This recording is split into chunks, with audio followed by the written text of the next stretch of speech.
Monsieur Ricard, ce n'est pas vous flatter que de vous dire que vous êtes l'un des plus grands philosophes vivants et que vous êtes une des figures centrales de la philosophie contemporaine. Vous êtes appelé dans le monde entier, dans les universités les plus prestigieuses. Vous faites encore partie, je crois, de l'université de Chicago. Et pourtant, vous êtes là, aujourd'hui, avec nous. Et c'est un immense honneur, et encore peut-être plus, une immense joie.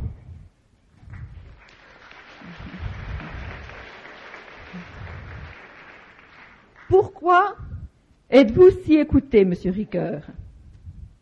Si vous me permettez, je vais vous dire ce que personnellement je crois. Je crois que c'est tout simplement parce que vous nous parlez de l'homme, non pas d'un homme écartelé, comme l'a fait le structuralisme. Son rôle à ce structuralisme a été très important et a sans doute permis de développer des secteurs de recherche oubliés. Mais ce n'est pas d'un homme écartelé que vous nous parlez. Ce n'est pas d'un homme seul. Ce n'est pas d'un homme isolé dans son ego. Ce n'est pas non plus d'un homme simplifié, c'est-à-dire transparent à quelque connaissance ou à quelque science que ce soit. C'est d'un homme sujet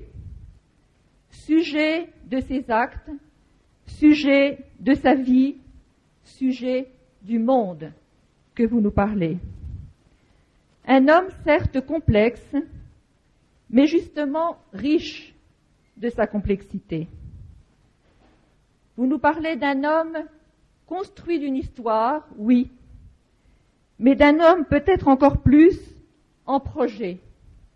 Un homme en projet d'avenir. Un homme inquiet, sans doute, mais l'inquiétude n'est-elle pas proprement philosophique?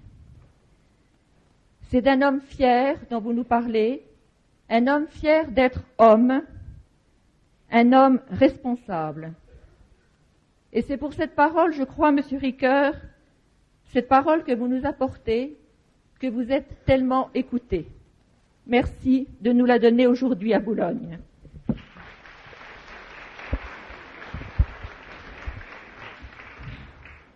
Chère Madame, je vous remercie pour vos paroles d'accueil si amicales et qui me font dire que venir la deuxième fois, c'est le début d'une habitude.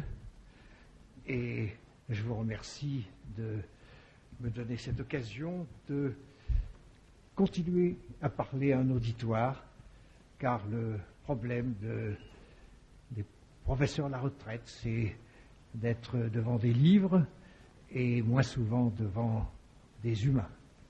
Et je vous remercie de me donner cette occasion de continuer ce dialogue vivant.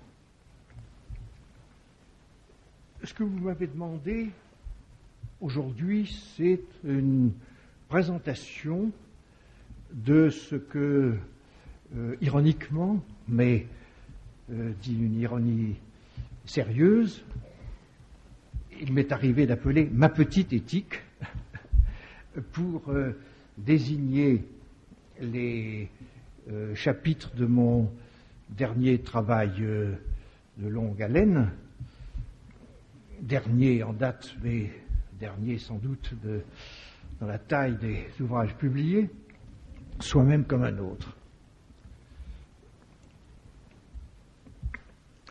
Alors je vais vous proposer un parcours dans ces problèmes, plus que dans ces solutions, un parcours où ce n'est pas tellement de mes positions que je parlerai que des problèmes auxquels je suis affronté et que je voudrais partager.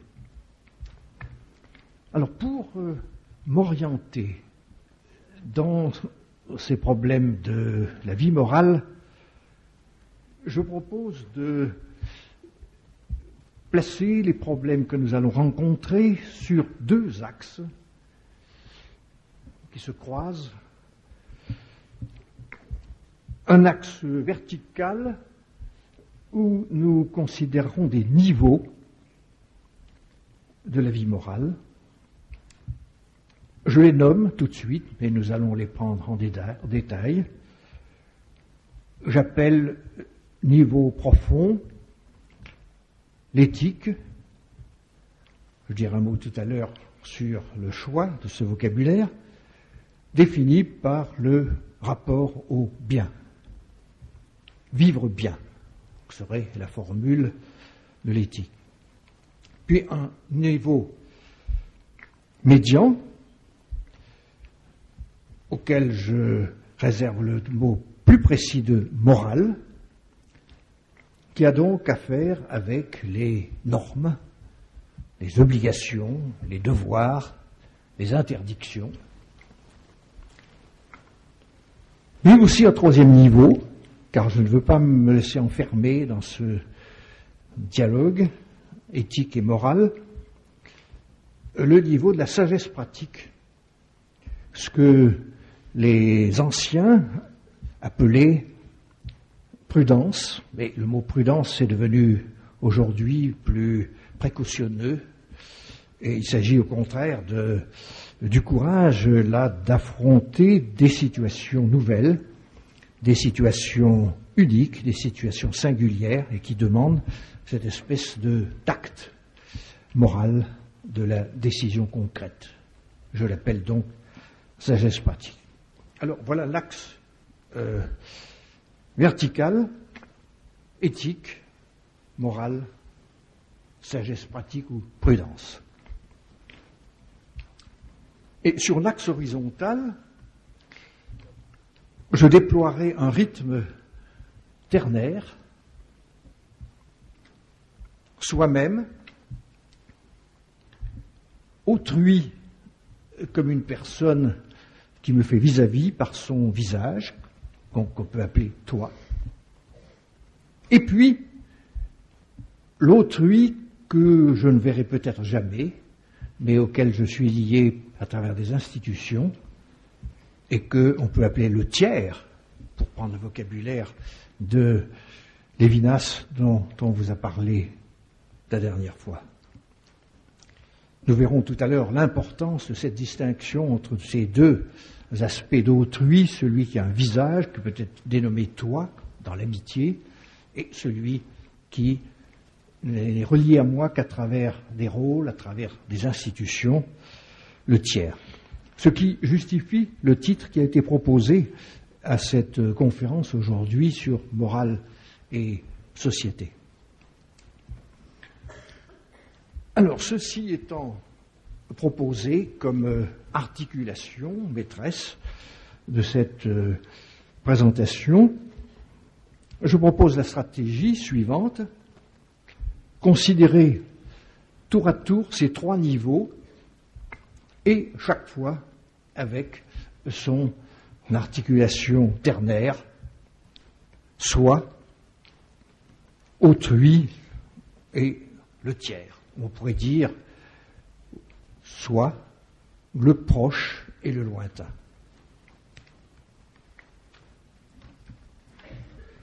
Bon, d'abord un mot sur le vocabulaire. Pourquoi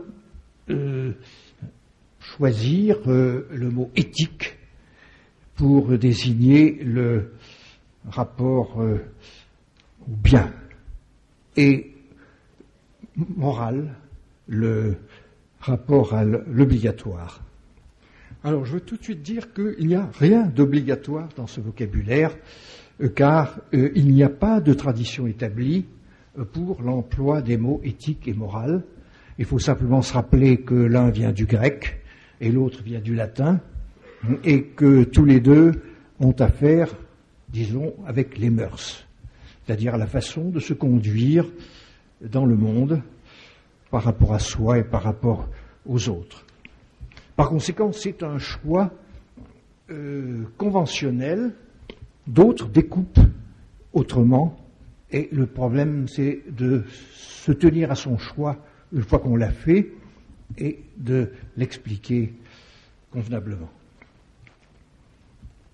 Il y a quand même des appuis historiques, le fait que l'œuvre d'Aristote, de laquelle je serai très proche justement dans la première partie, s'appelle Éthique, Éthique à Nicomaque, et à cause d'un jeu de mots d'ailleurs sur éthique, qui était à la fois les mœurs mais aussi le caractère, suivant l'accent.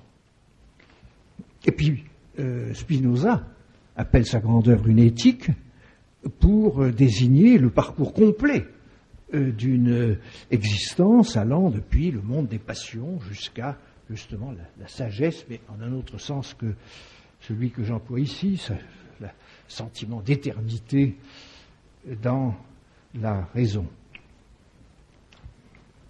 Alors c'est en suivant cette tradition aussi bien d'Aristote que de Platon, tandis que chez Kant, dont nous parlerons dans la deuxième partie, c'est le mot moralité, morale, qui s'est imposé. Mais encore une fois, il n'y a aucune obligation d'employer ce vocabulaire qui est le mien. Alors j'ai caractérisé le premier niveau, nous allons nous tenir donc à ce premier niveau, par le rapport au bien, mais je dirais d'une façon plus déterminée, le souhait d'une vie bonne. J'insiste sur le mot souhait, parce que je pense qu'à ce premier niveau, justement, nous n'avons pas encore des obligations, des impératifs. Si vous voulez, la grammaire du devoir, c'est l'impératif. Et je dirais que la grammaire de l'éthique, c'est l'optatif. Vous avez des langues où il y a un optatif. Puissé-je être heureux? Puissé-je? J'insiste aussi sur le mot vie, car bien sûr il s'agit d'action, mais l'action justement enracinée dans le désir humain. Non pas dans les désirs, mais le désir profond qui, je pense, est un désir essentiellement d'accomplissement.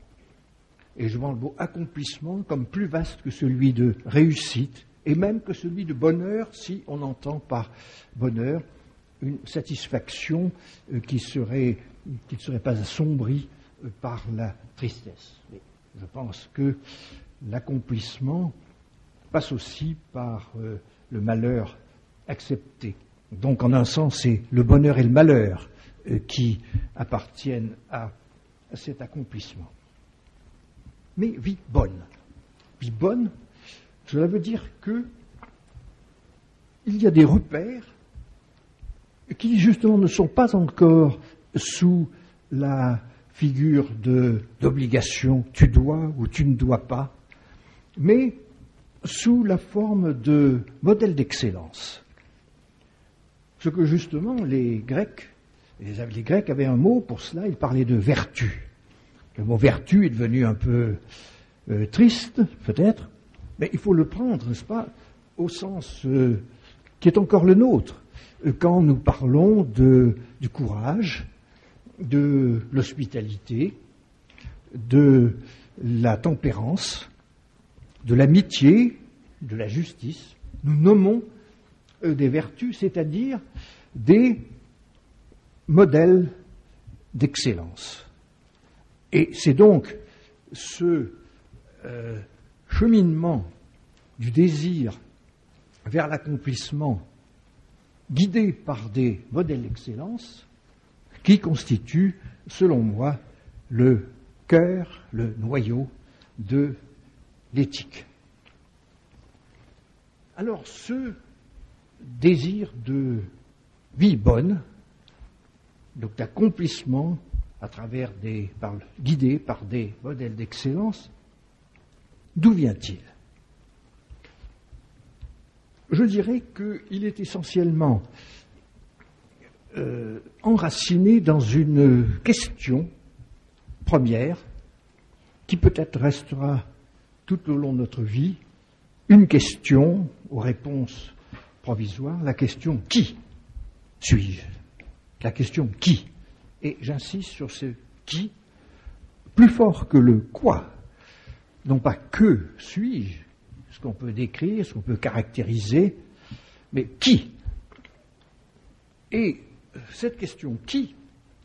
nous lui trouvons dans une description, qu'on pourrait dire phénoménologique, de la vie quotidienne, des aspects bien déterminés, et justement la première partie de mon travail avant l'éthique, c'est de faire une sorte de recension, de parcours à travers des emplois de la question qui pose le problème de notre identité. Qui parle, donc qui a la capacité d'articuler son expérience dans le langage. Qui agit, donc qui est l'auteur d'actions susceptibles de changer le cours des choses, d'influencer les autres hommes, de laisser des traces, des documents, des monuments. Qui est le sujet de son propre récit de vie, donc qui est capable de rassembler sa vie dans une narration. Et peut-être la question alors qui nous rapproche justement de l'éthique, qui est responsable, c'est-à-dire qui peut se considérer comme l'auteur de ses propres actes et par conséquent d'en rendre compte devant les autres, d'en porter les conséquences, bonnes ou mauvaises, de réparer les dommages, cela définit le droit civil, de payer la faute, c'est le domaine du droit pénal. Qui est responsable?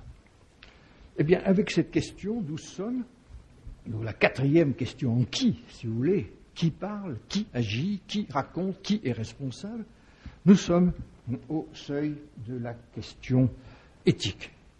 Pourquoi? Parce que nous ne pouvons pas traiter de l'action humaine comme de simples faits bruts, qu'on décrit simplement, mais que l'on évalue. Cette notion est tout à fait fondamentale. Nous passons le seuil du problème éthique lorsque il y a ce qu'un philosophe britannique contemporain a appelé justement des évaluations fortes.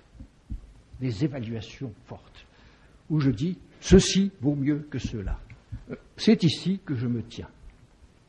Ce qui fait que la question qui, dont j'ai dit que c'était une question d'identité, est inséparable de la capacité de s'orienter dans un monde d'évaluation, de se dire ici je me tiens, ou de se sentir négativement égaré, perdu, mais désorienté. Ce sont des aspects fondamentaux de l'orientation dans ce qu'on pourrait appeler un espace moral.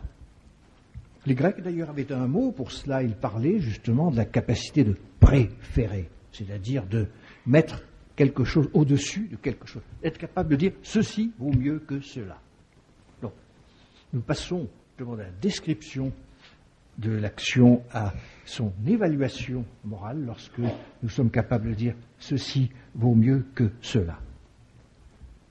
Alors, c'est donc ce domaine des évaluations fortes par lesquelles donc nous entrons dans le domaine moral qui est soumis donc à cette interrogation sur l'horizon de vie bonne et ces guides dans l'action que sont les modèles d'excellence, les vertus. Alors pour pouvoir aller plus loin, c'est le moment d'introduire alors notre triade, notre ternaire, si vous voulez, soi-même, autrui et le tiers. En effet, la question en qui nous avons parlé est d'abord une question qui me concerne. Et en ce sens, ce serait peut-être là ma nuance avec Lévinas éventuellement, qui commencera toujours par l'autre. Je pense qu'il y a aussi un premier noyau, aussi bien puisque l'autre s'adresse à moi, il s'adresse à quoi en moi? Il s'adresse à, je dirais, la capacité d'estime que j'ai à l'égard de moi-même comme sujet capable. Le fait que je suis justement le sujet qui parle, le sujet qui agit, le sujet qui se raconte, le sujet qui se tient comme responsable, eh bien c'est un objet d'estime directe, d'estime immédiate. Et en ce sens, je dirais que le premier moment de ce ternaire, c'est l'estime de soi. Et ce que j'estime en moi, ce sont essentiellement pas tellement des réussites, mais des capacités. Des capacités, d'être capable de. L'homme capable en moi. Mais alors, vous voyez tout de suite que l'on ne peut pas développer ces capacités dignes d'estime, pourtant en elles-mêmes dignes d'estime, sans les soumettre au rapport avec autrui, sous sa double forme de l'autrui qui peut devenir un toi, comme dans l'amitié et dans l'amour, et qui restera un rôle et quelquefois même une silhouette lointaine et même absolument invisible comme étant celui avec lequel je suis en rapport dans des institutions. Alors, je pourrais reprendre les 4 questions en qui et montrer que chaque fois, on ne les développe que par ce ternaire. Parler, être capable de parler, alors certes, il y a cet aspect « je m'exprime ». Par la parole, je m'exprime. Mais par la parole, je m'adresse à vous. Cet élément d'interlocution, d'allocution, si vous voulez. Mais aussi, il y a à l'arrière-plan de ce rapport interpersonnel du langage, l'institution même du langage. Ce que nous appelons notre langue maternelle, ce que nous appelons sur les langues naturelles, ou les langues savantes, des langues artificielles, mais une institution du langage. C'est-à-dire qu'aucun d'entre nous n'invente le langage dans lequel il s'exprime et s'adresse aux autres, il le trouve. Et c'est donc, je dirais, ce premier rapport finalement le plus fondamental à l'institution. On pourrait critiquer l'emploi du mot institution, mais le caractère même moral ou éthique de l'institution du langage, vous le comprendrez si, moi je pense à des discussions autrefois que j'avais eues avec Patočka, le philosophe tchèque, qui sans cesse insistait là-dessus que si par exemple une institution politique est corrompue, même le langage de la famille pourra être corrompu. L'usage quotidien, l'usage interpersonnel sera corrompu si le langage est truqué, il est perverti par le mensonge devenu lui-même institution, par la peur, par l'intimidation, par la fiction idéologique, etc.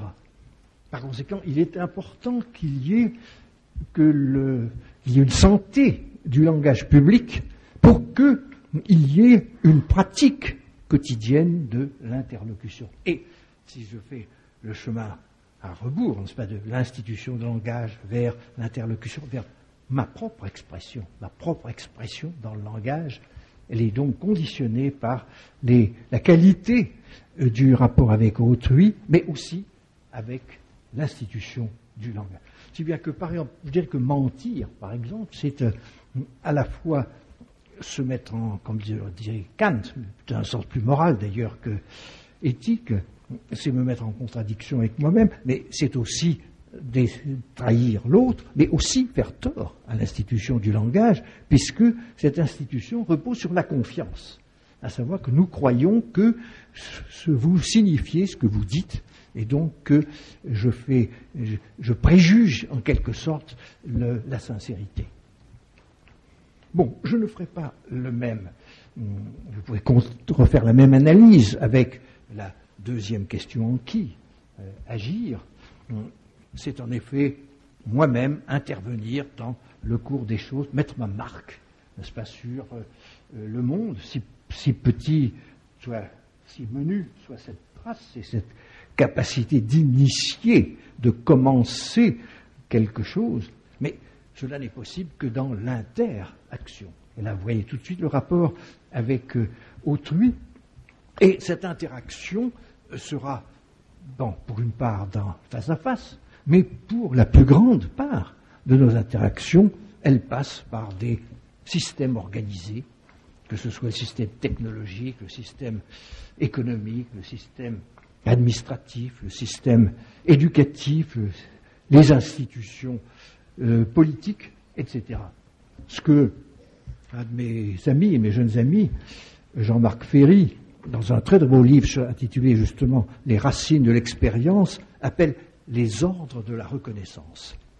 Il faut donc passer par ces ordres de la reconnaissance pour interagir. Et donc pour que moi, j'agisse avec toi et lui. Même raisonnement possible, mais vous pouvez le continuer de vous-même. Je veux dire que raconter, c'est exprimer sa propre vie dans les récits que l'on peut se faire dans sa tête. Ça s'appelle la mémoire, mais c'est aussi le raconter aux autres et dans l'échange des souvenirs, l'échange des mémoires, et c'est la découverte que ma propre vie est une tranche de la vie des autres, de la vie de mes parents, de la vie de mes amis, que donc il y a une sorte d'interface des mémoires qui fait que les mémoires et les récits sont enchevêtrés les uns dans les autres. Et puis pris dans la grande histoire, qui est comme le moment institutionnel de la mémoire et du récit interpersonnel. Je dirais que l'histoire est à la capacité de raconter ce que les ordres de la reconnaissance sont à la capacité d'agir et ce qu'est l'institution du langage à la capacité de parler. Et enfin, la responsabilité, donc, elle a son aspect personnel, c'est la capacité essentiellement de se désigner soi-même comme l'auteur de ses propres actes, mais toujours devant quelqu'un ou pour quelqu'un. Et donc, la responsabilité a toujours un autre, soit un autre qui en est l'objet. On dit qu'on est responsable de quelqu'un, et ici je pense aux magnifiques analyses de Hans Jonas dans son livre Le principe responsabilité, où il dit essentiellement que ce dont on est responsable avant toute chose, c'est ce qui est fragile en dehors de nous et qui est confié à nos soins. Et l'idée d'être confié à, n'est-ce pas, est tout à fait fondamentale pour sortir la responsabilité d'un simple rapport de face à face avec soi-même. Certes, je suis responsable dans la mesure où je peux me désigner comme l'auteur de mes propres actes, mais je suis responsable de quelqu'un, d'un autre. Et devant tous les autres. Et le tribunal, dans les cas de conflit, dans les cas de procès, n'est qu'une des figures sociales de cet arrière-plan social, institutionnel de la responsabilité. Et d'ailleurs, ce n'est pas par hasard qu'on emploie aussi le mot responsabilité pour dire que des gens sont responsables en ce sens qu'ils tiennent un rôle et qu'ils ont la charge de subordonnés dont ils sont les titulaires de charge. Eh bien, c'est cet enchevêtrement du ternaire, moi, toi, l'autre sans visage, que le souhait de la vie bonne prend forme. Alors, j'ai résumé dans mon propre travail, dans une formule un peu lapidaire, si vous voulez, ce ternaire de l'éthique en disant c'est le souhait d'un accomplissement personnel avec et pour les autres, sous le signe donc de la sollicitude, dans des institutions justes. Alors permettez-moi de revenir sur chacun de ces trois termes qui résument pour moi toute l'éthique. Donc je ne reviens pas sur l'accomplissement personnel, puisque il me semble qu'il est enraciné dans l'estime personnelle. Le deuxième moment ne fait pas non plus difficulté. Je dirais que c'est essentiellement l'amitié et l'amour. Mais c'est sur le troisième que je voudrais insister, parce que beaucoup de philosophes contemporains croient que la justice ne commence qu'avec les normes. Donc, ce que j'ai décidé ici d'appeler la morale. Je pense que le souhait de vivre dans des institutions justes est beaucoup plus enraciné dans la vie. Et j'en ai, pour moi, j'ai ici l'appui du premier grand philosophe de la justice, du second grand philosophe de la justice, après Platon, Aristote, puisque dans son Éthique à Nicomaque, il y a un chapitre sur l'amitié qui répond tout à fait à ce que je viens de décrire comme étant le rapport avec un autrui proche. Et puis, il y a la justice, qui est le rapport avec l'autrui lointain, c'est-à-dire celui auquel je suis relié par des institutions. Et j'insiste sur cette médiation de l'institution entre moi et autrui. L'amitié est sans institution, elle a quelque chose d'immédiat, l'amour aussi. Mais la justice méritera justement d'être dénommée rapport avec le tiers, et ici je suis bien d'accord avec Lévinas, dans la mesure où le seul lien, c'est un lien invisible, institutionnel.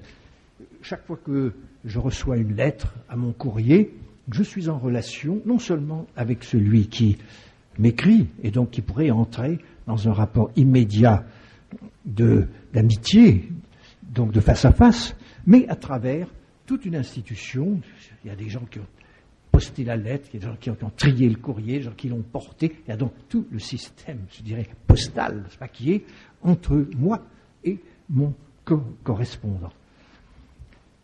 Alors, le désir de justice, me semble-t-il, est beaucoup plus profond que les procédures dont nous avons parlé tout à l'heure et qui ont leur légitimité, non seulement leur légitimité, mais leur entière nécessité pour, nous le verrons tout à l'heure, résoudre des problèmes qui ne sont plus des problèmes d'éthique, mais d'interdiction, de protection des libertés les unes contre les autres.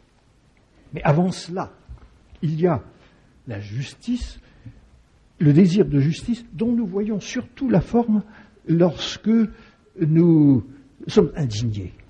Je crois qu'il y a une grande signification morale à l'indignation, au sens fort du mot. Cela n'est pas digne que. Et cela veut dire que notre premier rapport avec la justice, c'est l'injustice. Et nous sommes d'ailleurs beaucoup plus souvent et plus facilement en accord les uns avec les autres sur ce qui est franchement injuste, que ce soit l'esclavage, que ce soit des inégalités excessives, nous en parlerons tout à l'heure, des inégalités. Il y a de l'insupportable éthique qui a rapport avec l'injustice.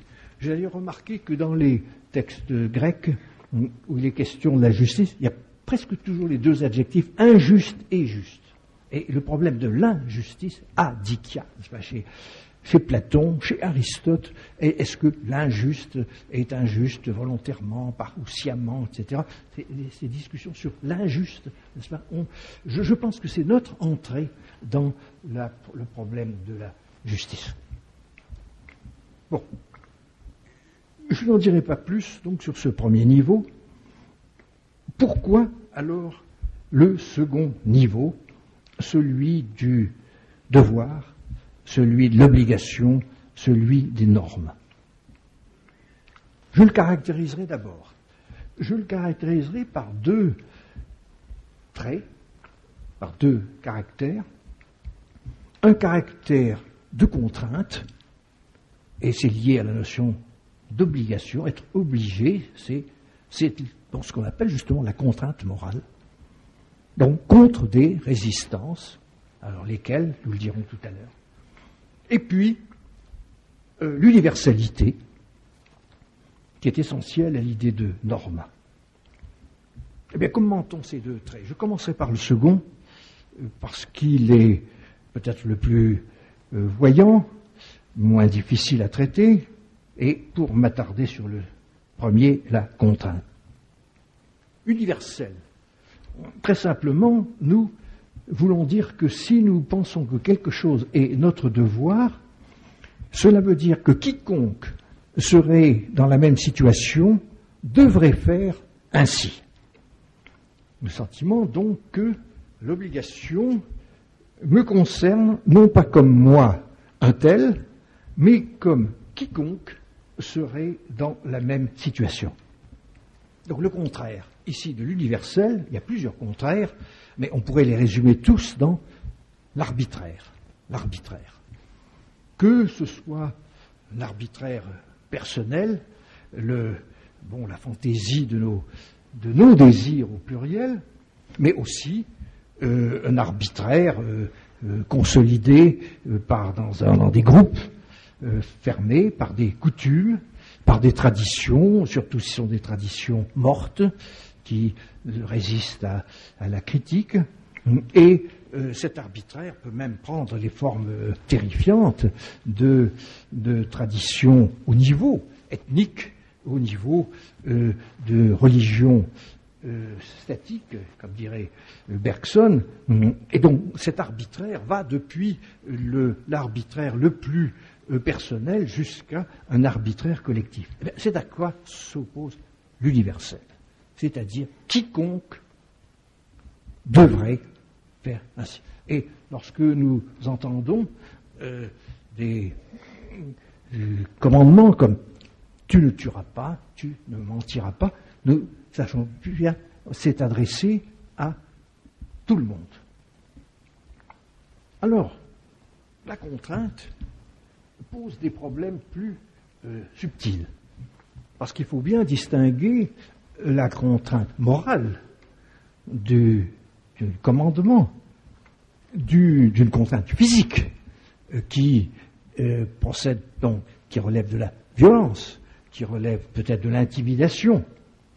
Mais donc il s'agit de l'opposition en nous-mêmes, disons en gros de passion, au sens d'entraînement irréfléchi, mais justement avec ce qu'il y a d'égoïste, de jaloux, d'oppressif à l'égard d'autrui, dans nos désirs, lorsqu'ils sont coupés du désir profond d'accomplissement.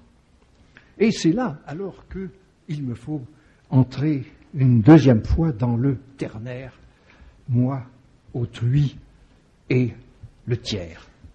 Parce qu'en effet, je ne peux pas parler de la résistance au devoir uniquement si je me mets dans le vis-à-vis, peut-être comme on serait tenté de le faire en suivant Kant, le devoir et le désir.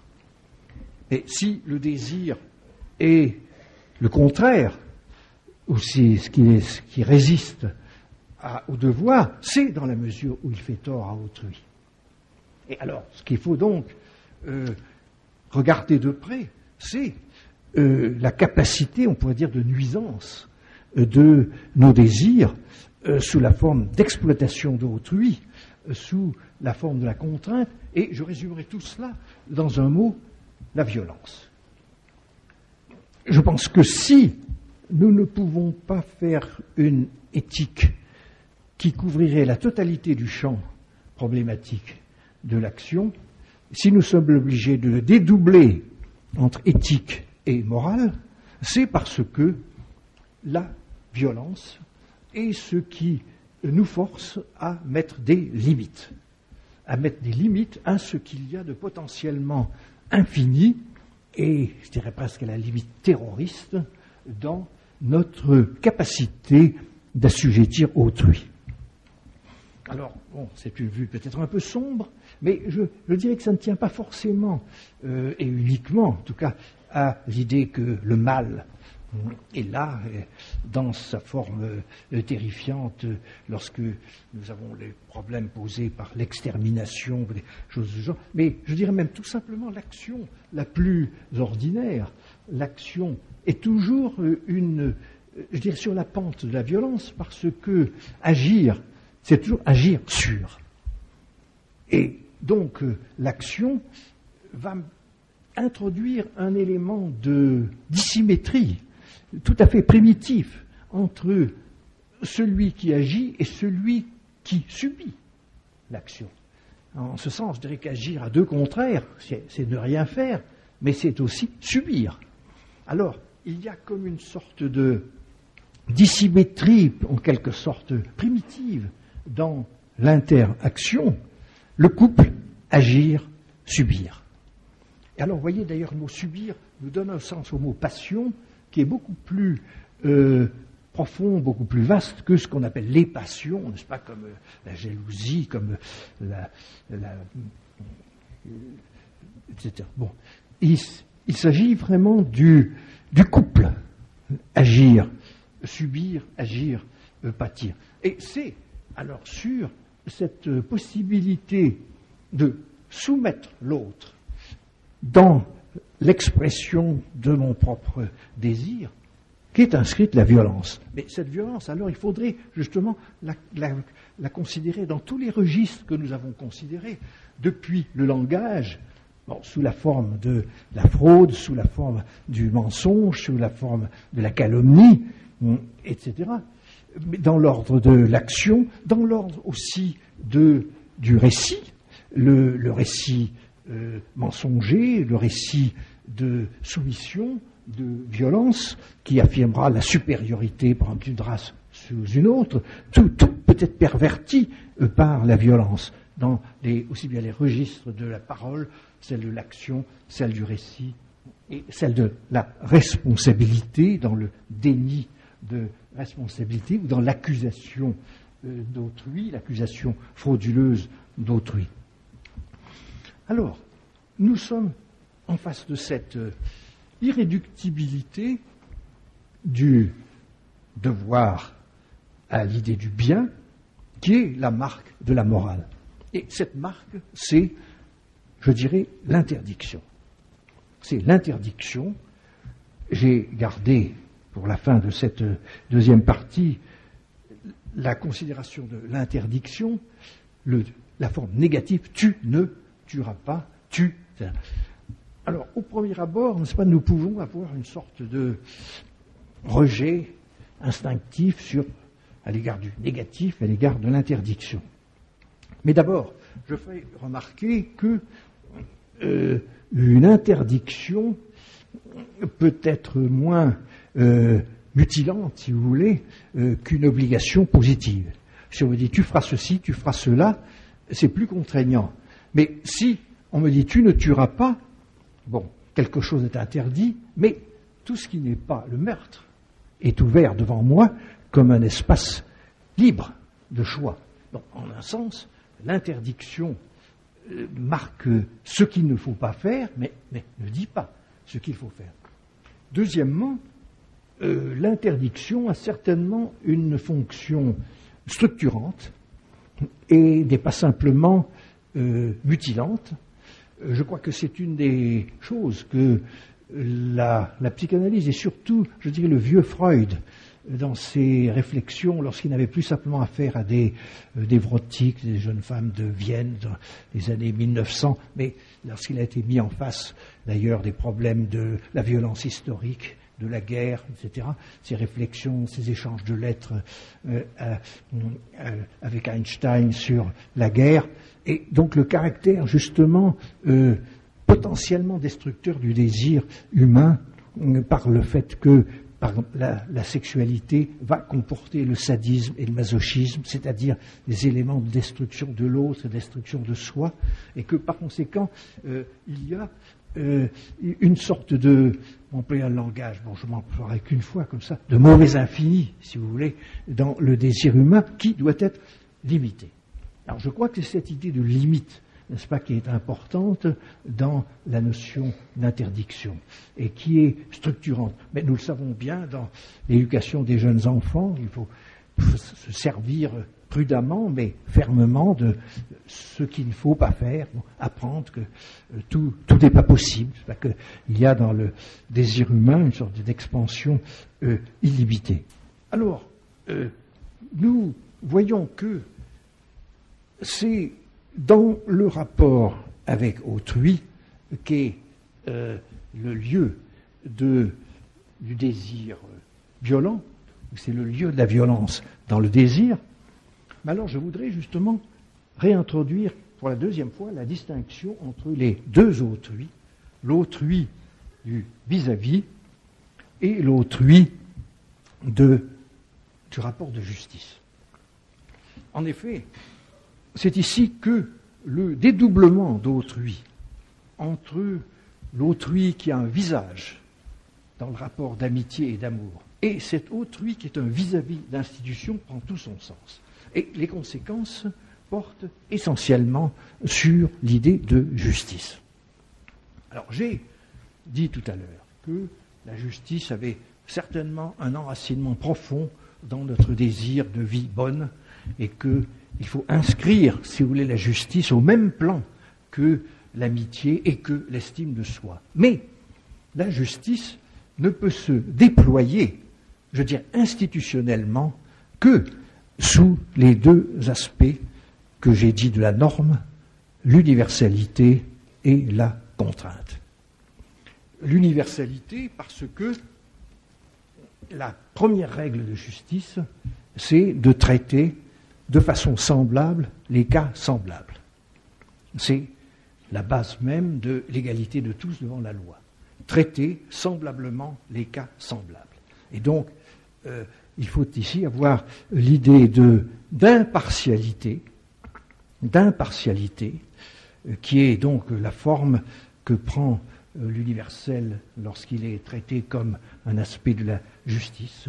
Traiter la même façon tous les hommes, ou traiter donc chacun comme semblable à l'autre, lorsque traiter semblablement les cas semblables. Mais les éléments de contrainte vont réapparaître, et pas simplement les éléments d'universalité, parce que les problèmes de justice deviennent difficiles lorsque on ne peut pas appliquer de façon égalitaire la règle de justice. Alors c'est une chose que un philosophe contemporain, John Rawls, dans sa théorie de la justice, a bien montré, à savoir que nous ne pouvons pas définir la justice par un seul principe, qui serait l'impartialité, qui ne se réalise que dans le domaine bien important, certes, mais qui ne couvre pas tout, le domaine qui est l'égalité de tous devant la loi. Alors là, l'égalité, comme aurait dit Aristote, c'est une égalité arithmétique, c'est-à-dire que dans une distribution, je vais revenir sur ce mot distribution tout de suite, chacun a la même part. Et en somme, que chacun ait la même part, ça c'est l'idée d'égalité arithmétique. Mais l'injustice a affaire à des problèmes beaucoup plus compliqués lorsque nous avons affaire à des distributions, non pas au sens seulement économique par opposé à production, mais au sens le plus général de distribuer des rôles, des tâches et des charges. C'est ce qui est au point de départ de toutes les conceptions contractualistes de l'État et qui est à la base, n'est-ce pas, vous trouvez ça chez Rousseau, vous trouvez ça chez Kant, mais chez John Rawls. Et le problème, n'est-ce pas, et celui-ci prend toute sa ampleur, sa difficulté, lorsque nous avons à considérer que toute société a la tâche extrêmement compliquée de distribuer des biens hétérogènes, des biens de différentes natures, dont certains sont mesurables, sont quantifiables, sont principalement des biens marchands, qu'il s'agisse de patrimoine, qu'il s'agisse de rémunération, qu'il s'agisse de services, donc de choses qui peuvent être échangées avec une mesure de l'échange qui sera la monnaie. Bon, mais une société distribue bien d'autres choses que des biens marchands, même si ce sont des choses qui coûtent, que ce soit la sécurité, que ce soit la santé, que ce soit l'éducation, et peut-être la chose de loin la plus difficile sur laquelle, justement, toute théorie de la justice bute, des positions de commandement, des positions d'autorité, de positions de responsabilité. Là, nous sommes en face de partages inégaux. Tout le monde ne commande pas. Et l'État, par exemple, repose fondamentalement sur cette distinction entre gouvernant et gouverné. Nous avons donc des rapports hiérarchiques et nous avons des problèmes donc de justice qui sont des problèmes qu'il faudrait formuler, que Rawls formule de la façon suivante. Parmi tous les partages inégaux, y a-t-il des partages justes, ou moins injustes, ou plus justes que d'autres? Et alors là, nous voyons que nous arrivons au seuil de notre troisième partie, mais nous pouvons encore rester dans la seconde en disant que le problème de la règle de justice, c'est celui des partages inégaux. Tant que nous avons affaire simplement à l'égalité de tous devant la loi, traiter semblablement les cas semblables, nous avons, sinon quelque chose de facile à faire, à exécuter, mais aisé à comprendre et à penser et à communiquer. Et toute la théorie de la justice a toujours buté sur le problème de la justice distributive. Lorsque nous avons justement distribué inégalitairement, mais justement, des biens. Et je répète encore une fois, outre les biens marchands, il y a tous les biens non marchands depuis la sécurité, l'éducation, la santé et surtout les charges. Les charges, les offices, comme on a dit autrefois, qu'ils soient publics ou privés. D'où alors il nous faut une règle de justice d'une grande abstraction et qui reposera alors sur des procédures. Et la justice devient procédurale, je ne dis pas procédurière, mais procédurale, c'est-à-dire qu'il faut une règle du jeu reconnue par tous, et ça a été le casse-tête, si vous voulez, de toutes les philosophies du contrat. Quel est le bon contrat? Quel est le contrat qui va gérer en quelque sorte les partages inégaux de la façon la plus équitable? Alors, Rawls propose une loi, je ne fais que la citer ici, je ne veux pas la discuter, qui serait à peu près celle-ci, agit de telle façon que dans les partages inégaux, l'augmentation de l'avantage des plus favorisés soit toujours compensée par la diminution du désavantage des plus défavorisés. Ce qui fait que le repère, en quelque sorte, des partages inégaux, c'est la part la plus petite. Comment est traité le plus petit d'entre nous?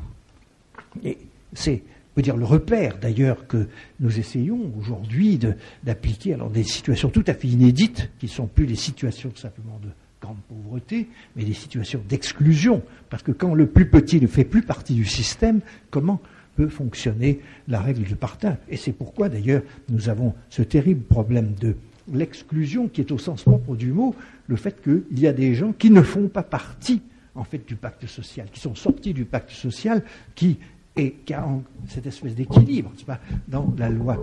Et c'est donc un défi à la règle de justice de tous les contractualistes et de la règle de justice de Rawls la qui est la plus brillante, peut-être la plus remarquablement élaborée. Alors, devant ce problème des partages inégaux, vous avez vu que j'ai employé, comme en passant, mais à dessein, je l'ai glissé là, le mot équité. Parce que je pense que lorsque nous considérons la règle de justice comme n'étant pas simplement une procédure pour traiter des cas échangeables les uns contre les autres, mais s'adressant singulièrement à des situations singulières, nous avons affaire à l'équité. Et c'est là que nous entrons dans le domaine le troisième champ, le troisième domaine, qui est celui de la sagesse pratique. Alors, je vois que je laisse courir le temps, mais je vais droit à l'essentiel. Je ne voudrais pas vous laisser sous le sentiment que tout le problème de la vie morale se ramène à un débat entre le bien et l'obligatoire, entre l'éthique et la morale. Parce que l'éthique et la morale ont en commun, justement, de ne s'adresser qu'à des généralités. Des généralités qui peuvent être des généralités avec un grand poids historique, comme les modèles d'excellence, les vertus des anciens, ou les devoirs, les obligations, la table des devoirs, la table des impératifs, l'impératif catégorique, ceux qui sont absolument fondamentaux et indiscutables. Alors pourquoi le troisième niveau? Eh bien, de la même façon que l'obligation, la nécessité de passer du premier niveau au second niveau, de l'éthique à la morale, c'était la violence, je dirais que la nécessité de passer du deuxième niveau au troisième niveau, c'est le tragique de l'action. Et je prends le mot tragique au sens qu'il a eu chez les tragiques grecs. C'est-à-dire, lorsque nous avons affaire à des conflits, en un sens insurmontable, autrement que précisément par l'invention sur le terrain, si l'on peut dire, d'une solution d'urgence. J'en donnerai quelques exemples, mais d'abord, je voudrais insister sur l'importance pour notre réflexion du passage par la tragédie grecque, et pas simplement par les grands moralistes comme Platon, Aristote, ou, bien entendu, les modernes, Rousseau, Kant, Hegel, et j'ai été jusqu'à Rawls tout à l'heure. Pourquoi? Parce que la tragédie nous met en face justement de conflits qui, alors dans le cas de la tragédie grecque, conduisent à la destruction mutuelle des protagonistes.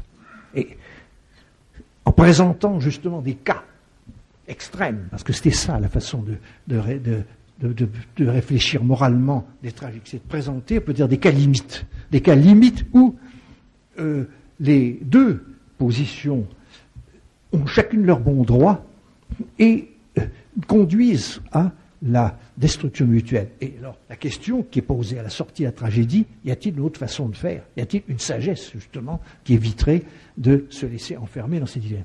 Moi, dans mon propre travail, j'ai pris l'exemple d'Antigone plutôt que celui d'Édipe. Bon, celui d'Édipe a été largement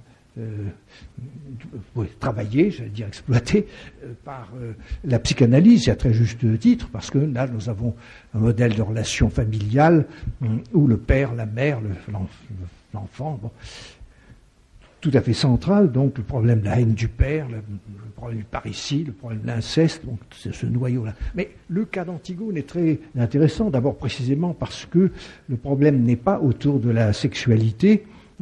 La femme, c'est une sœur, Antigone, c'est-à-dire qui n'est ni mère, ni épouse, ni fille. Elle est sœur. Bon, là, on peut dire le rapport d'amitié dans la famille. Le rapport d'amitié dans la famille. Or, la situation, n'est-ce pas, qui est prise comme cas limite, c'est celui du frère qui est un traître. Que faire d'un frère qui est un traître? La solution politique, dire c'est un traître, donc il faut le tuer. Il faut le tuer, on l'a tué, mais faut-il l'ensevelir? Non, parce que l'ensevelir, c'est lui rendre honneur. Et on ne rend pas honneur au traître. Alors il y a l'autre solution. Le frère qui est un traître, c'est un frère, avant d'être un traître. Alors je l'ensevelis. Alors nous voyons bien qu'il y a là deux grandeurs réelles, des grandeurs considérables, où chacun ne suit pas ses instincts, mais est au service de grandeur culturelle, de grandeur spirituelle. Je suis ici tout à fait l'analyse que Hegel a faite de ce cas, parce qu'il parle de grandeur spirituelle en conflit. Et alors, pourquoi y a-t-il conflit? Parce que chacun sert la grandeur spirituelle sous laquelle il se place, mais dans l'étroitesse d'un point de vue. Le crayon, n'est-ce pas, représente l'intérêt de l'État, mais dans une conception de l'État qui, justement, a éliminé l'amitié comme le lien, on peut dire philanthropique, n'est-ce pas, du vouloir vivre ensemble, comme nous dirions aujourd'hui avec Hannah Arendt, qui est donc dans des rapports uniquement d'obéissance au pouvoir. Et qui, du coup, élimine aussi le religieux que Antigone va servir. Mais d'autre part, Antigone a une vision de la famille, c'est une sœur, mais une famille qui n'est pas définie par le mariage. Bon, elle est fiancée, mais c'est justement le fiancé disparaît dans cet horizon. Aimon, n'est-ce pas, il va mourir d'ailleurs, mais elle est au service de la mort, précisément parce que ce lien de sang qu'elle sert n'a pas d'issue dans la cité telle que la cité est définie par Créon. Si bien que ça ne peut être qu'en se référant à des lois non écrites, c'est-à-dire aux non politiques, aux suprapolitiques, mais un suprapolitique tellement invisible que ce n'est que dans la mort qu'il est satisfait. Bon, alors je n'en dis pas plus. Le problème qui est posé d'ailleurs constamment par le cœur, parce que le cœur tragique nous représente dans cette affaire-là, et toujours le cœur voudrait trouver une issue, et ce n'est pas par hasard que cette issue est toujours marquée par le même verbe, phronein. Phronein, qui veut dire être raisonnable. Être raisonnable, or, c'est le mot que les philosophes emploient, phronesis, pour dire ce qui en latin va être traduit par la prudence. Donc c'est la tragédie qui pose le problème du passage de la norme dans son caractère universel à la singularité, je dirais des cas difficiles, des situations limites, des cas limites. Je pense que la sagesse se reconnaît justement, s'identifie à sa capacité d'affronter les cas limites. Alors peut-on faire une typologie des classes de ces cas limites? Et je voudrais terminer là-dessus en proposant 3 ou 4 cycles de problèmes de sagesse. Vous avez d'abord donc des conflits de devoirs proprement dits. C'est-à-dire qu'on est en face de 2 devoirs de poids égal et il faut trouver une résultante qui fera prévaloir l'un, prévaloir l'autre, suivant je dirais le bon sens et peut-être d'autres critères que je dirai tout à l'heure. Nous en avons des exemples, je les prends non pas au hasard, mais je les prends dans des domaines tout à fait limités.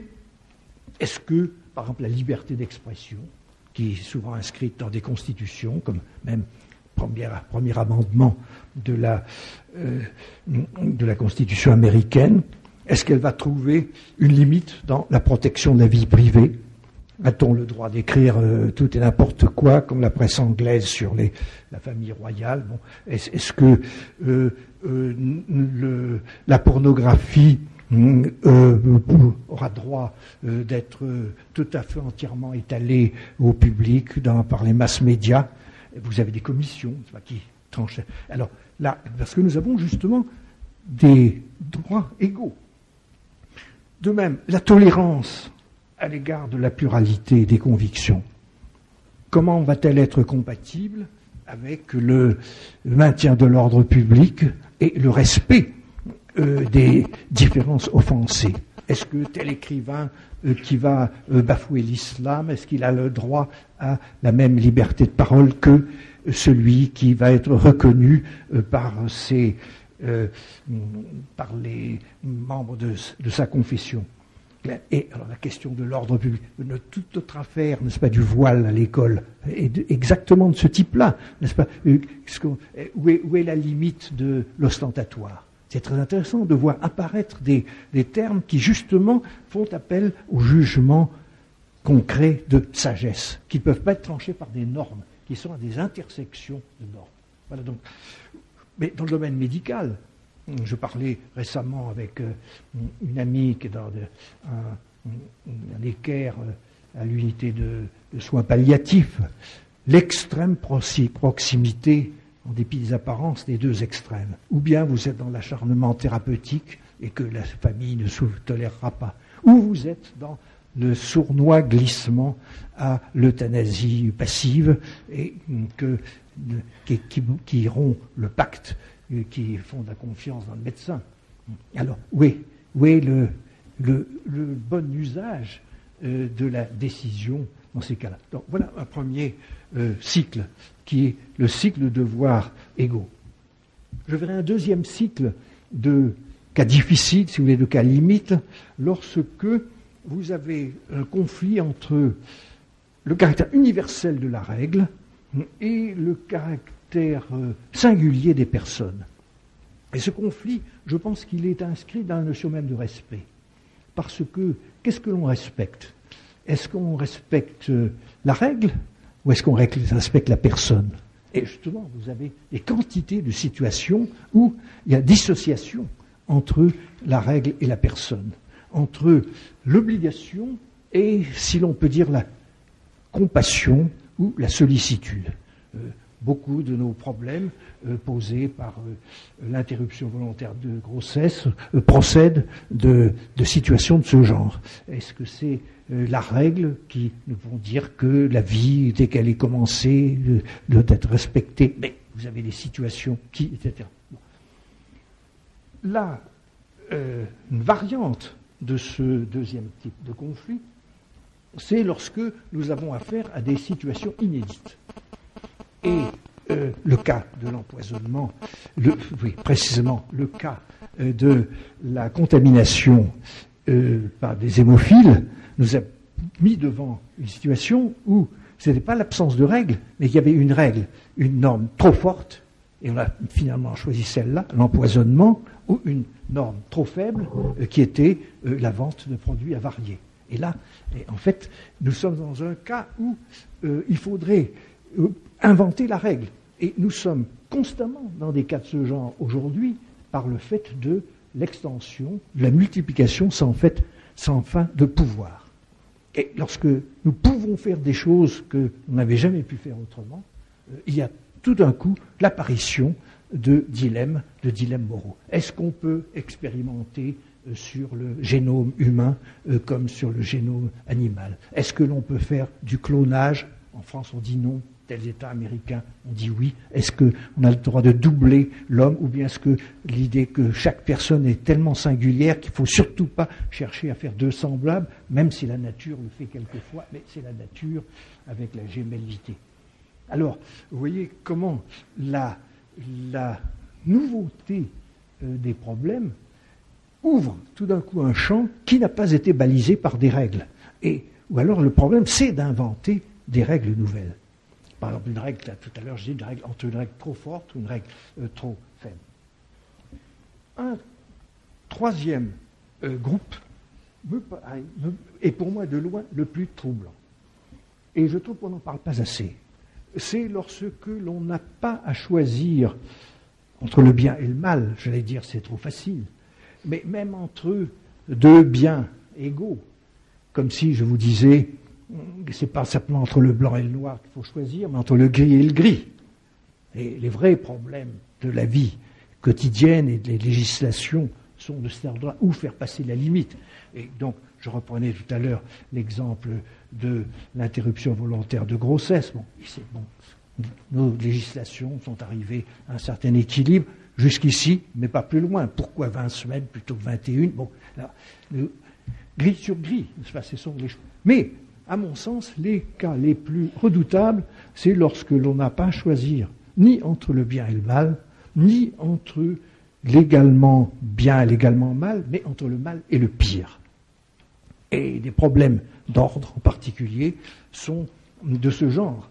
Je pense en particulier que tous les problèmes qui sont posés par la prostitution, la protection contre le sida, mais aussi nous retrouverions ici, pour beaucoup d'entre nous, l'avortement. Le problème, ce n'est pas tellement de choisir le bien, mais d'éviter le pire. Et c'est douloureux. Alors, je termine en répondant, n'est-ce pas, à une objection. On pourra dire, là, vous vous embarquez sur un terrain, vous êtes sorti de l'universel, est-ce que vous n'êtes pas retombé dans l'arbitraire, auquel, justement, vous avez opposé tout à l'heure la norme? Pire que l'arbitraire, le subjectivisme, le relativisme. Eh bien, je reprends ces critiques et je vous laisse mes réponses comme tentatives, comme on dirait en anglais, exploratoires, disons. Accusation de relativisme. Eh bien, je dis oui et non. Oui, parce que nous sommes relatifs, c'est en relation à des situations uniques. Et en somme, le relativisme ne vient pas de nous, mais de la question posée. C'est qu'elle nous met en face de l'inédit, exigeant une invention morale. Mais je dirais non, parce que s'il y a problème, c'est que précisément, il y a des normes. Et c'est toujours dans la détresse que nous sommes obligés de choisir par le pire pour éviter le mal. Ce n'est pas de gaieté de cœur, peut-être même, je pensais à l'avortement, il n'y a peut-être jamais eu une femme qui a été heureuse de faire cela. Et le problème, c'est que précisément, il y a un tragique parce qu'il y a des normes. C'est donc toujours sur fond de normes que se détachent les situations tragiques. Accusation de subjectivité, je dirais oui et non aussi, parce que, déjà Aristote l'avait dit, la solution juste dans des problèmes difficiles, c'est ce que le sage choisirait. Ce que le sage choisirait. Le problème étant le sage. Il disait, la phronésis, bien d'accord, mais c'est le phronimos, c'est-à-dire l'homme sage. C'est ce que l'homme sage, en relation à la norme, choisirait. Et en ce sens, il y a une éducation au choix, d'être maître de ses émotions, d'être au-delà de l'envie, de la jalousie. Les psychanalystes nous disent ça aussi. Ne s'improvisent pas conseiller n'importe qui. Il faut un détachement de soi-même et donc une sorte d'éducation qui fait que la sagesse est entre les mains du sage. Mais alors, j'ajouterai, je dirais non, ce n'est pas subjectif parce que je crois que les vraies décisions de sagesse se prennent à plusieurs. Je reviens, n'est-ce pas, à l'exemple que je donnais tout à l'heure de l'unité de soins palliatifs. Le véritable lieu de la sagesse, je dirais, c'est toujours une cellule de conseil. C'est à plusieurs. Le malade, s'il peut encore donner son jugement, sa famille, mais des soignants, et parmi les soignants, les médecins, mais aussi les infirmières, ceux qui vont le quotidien, ceux qui connaissent les cas généraux, ceux qui sont les experts, ceux qui sont les praticiens, ceux qui sont les gens du quotidien, et ceux qui sont ceux du côté du savoir. Et ce n'est pas par hasard qu'en France, nous avons institutionnalisé, on peut dire, une cellule de conseil sur les cas difficiles, avec le comité national consultatif d'éthique, que finalement les grandes décisions, aussi bien pour les laboratoires qui engagent des fonds publics que les particuliers qui sont en face de situations tragiques, proposent une délibération à plusieurs. Et il se trouve que j'ai été lié aux présidents successifs de cette... Ils nous disent tous, les gens ne se partagent pas du tout, parce que les uns sont des théologiens, les autres sont des laïcs, les autres... Les partages se font souvent entre experts et praticiens. Les lignes de clivage sont chaque fois devant chaque cas. Et finalement, il ressort quelque chose comme une résultante, parce que c'est une décision prise à plusieurs. Donc pour moi, la réplique à l'accusation de subjectivisme serait là. Alors, l'arbitraire, eh bien, je crois que il n'y a pas arbitraire, arbitraire en ce sens que c'est livré à l'arbitre de chacun, et en ce sens il y a un arbitraire inévitable, il y a finalement quelqu'un qui décide, mais je dirais que la contrepartie de cela, c'est la conviction. Une décision singulière, concrète, est grave lorsque, non seulement elle est sur fond de normes, mais aussi lorsque il y a cette espèce de conviction, c'est la chose à faire maintenant. C'est la seule chose à faire maintenant. Le sentiment où nous retrouvons finalement l'élément de contrainte, mais non plus lié à la généralité, à des normes, mais à la singularité de la décision. Et je crois que peut-être c'est même là qu'est le sentiment le plus fort de contrainte. Je ne puis autrement, ici je me tiens.